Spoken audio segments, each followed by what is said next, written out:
As a new leader, you need to learn the basic principles of management, and that starts with the functions of management. Henry Fayol introduced these functions back in 1916. They are planning, organizing, staffing, directing, and controlling. First, we have planning. You make decisions in advance, knowing what needs to be done, when, and how you'll achieve them. Whether it's your company's mission, vision, or objectives, planning is the key. Then comes organizing, the backbone of management. It's about grouping activities together, creating departments, assigning tasks, and ensuring everyone has the resources to do their job. Think of it as building a solid foundation for your success. Next, we have staffing. It's not just about hiring and promoting people. Staffing includes training, development, compensation, and performance appraisal. Once you've hired employees, you need to support their growth. Now, directing is where you turn your plans into reality. It's about guiding your team, supervising, motivating, coaching, and leading by example.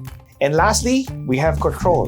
This function keeps you on track and ensures you hit your goals. You measure performance against standards and take corrective actions when needed. It's like having a GPS. You make adjustments to reach your destination. As a frontline leader, you'll handle a smaller version of each function. But in larger organizations, different departments or roles might take on these functions. Middle to senior managers may handle planning. HR may take care of organizing. Training and recruitment teams tackle staffing. And frontline leaders or operation staff handle directing. And quality assurance and audit departments focus on control. Remember, these functions may vary depending on your industry or your business needs, but they serve as a general framework for effective management. If you found this information helpful, hit that subscribe button and see you in the next video.